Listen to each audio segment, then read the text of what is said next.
بسم اللہ الرحمن الرحیم۔ رحمت عالم صلی اللہ علیہ وسلم بازار کی طرف جا رہے تھے۔ جیب میں صرف 8 درہم تھے۔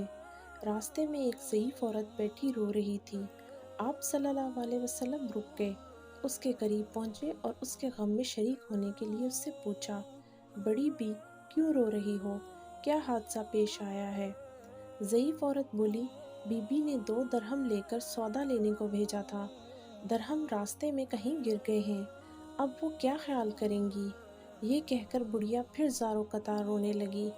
آپ صلی اللہ علیہ وسلم نے جیب سے 2 درہم نکالے، بڑھیا کے ہاتھ پہ رکھے اور اس کو تسلی دیتے ہوئے آگے بڑھ گئے۔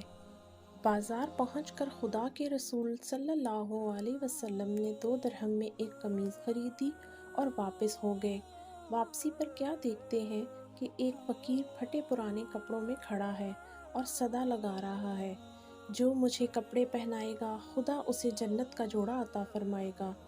آپ صلی اللہ علیہ وسلم ذرا رکے تو فقیر نے پھر صدا لگائی، جو مجھے کپڑے پہنائے گا خدا اسے جنت کا جوڑا عطا فرمائے گا۔ آپ صلی اللہ علیہ وسلم نے وہ قمیض اسی وقت اس کو پہنا دی اور پھر بازار کی طرف چل دیے۔ وہاں جا کر آپ صلی اللہ علیہ وسلم نے دوسری قمیض 2 درہم میں خریدی اور اپنے گھر جانے کے لیے واپس ہوئے۔ دیکھا کہ راستے میں پھر وہی بڑھیا رو رہی ہے۔ دریافت فرمایا، بڑی بی اب کیا بات ہے؟ بولی، یا رسول اللہ، میرے ماں باپ آپ پر قربان، میں کہاں تک آپ کو پریشان کروں گی؟ گھر سے نکلتے کافی دیر ہو گئی ہے، گھر والیاں انتظار کر رہی ہوں گی، یہاں پر وقت لگ گیا ہے، اتنی دیر میں پہنچوں تو ناراض ہوں گی، برا بھلا کہیں گی، سزا دیں گی۔ بڑھیا یہ کہہ کر پھر زور سے رونے لگ گئی۔ آپ صلی اللہ علیہ وسلم نے بڑھیا کی فریاد نہایت دھیان سے سنی۔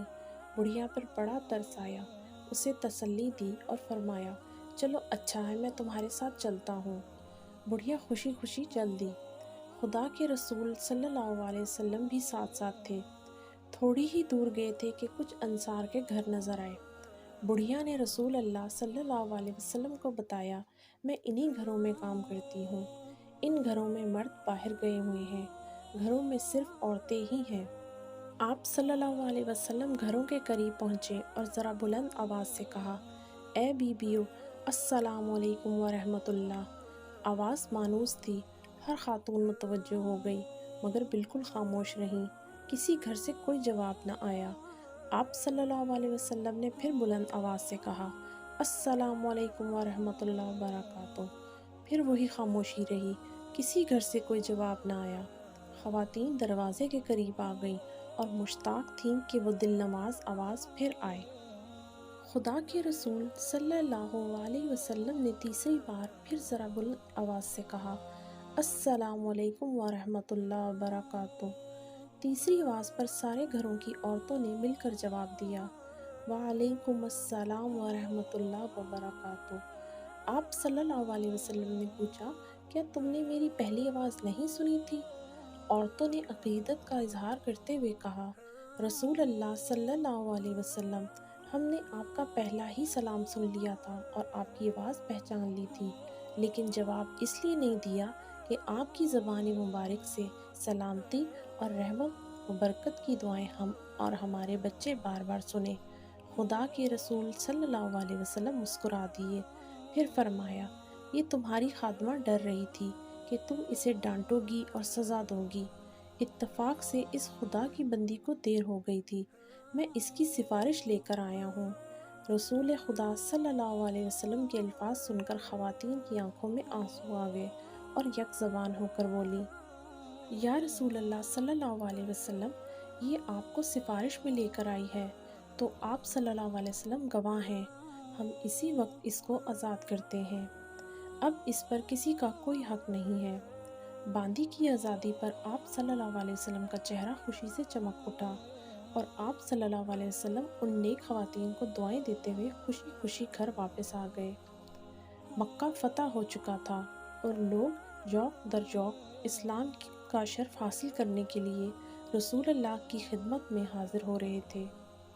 آپ صلی اللہ علیہ وسلم کے رفیق غار سیدنا ابو بکر صدیق رضی اللہ عنہ بھی ایک کمزور بوڑھے شخص کو لیے آ رہے تھے۔ بوڑھے کی ٹانگیں لرز رہی تھیں، آنکھوں کی بینائی کم تھی اور کمزوری کی وجہ سے سانس پھول رہی تھی۔ یہ حضرت ابو بکر صدیق رضی اللہ عنہ کے والد ماجد ابو قحافہ عثمان تھے۔ رحمت عالم صلی اللہ علیہ وسلم نے انہیں دیکھا تو آنکھیں اشک بار ہو گئیں۔ حضرت ابو بکر صدیق رضی اللہ عنہ نے کہا، یا رسول اللہ صلی اللہ علیہ وسلم، ان کو کلمہ پڑھا کر اسلام کے حلقے میں داخل فرمائیے۔ خدا کے رسول صلی اللہ علیہ وسلم نے فرمایا، ابو بکر، تم نے خواہ مخواہ میں ایک بزرگ کو اتنی تکلیف دی، میں خود ہی ان کے پاس چلا جاتا۔ اور پھر آپ صلی اللہ علیہ وسلم نے ان کو کلمہ پڑھا کر اسلام کی دولت سے مالا مال کر دیا۔ اگر آپ ایسی ہی دینی سچی کہانیاں سننا چاہتے ہیں تو ہمارے چینل کو پلیز سبسکرائب کریں۔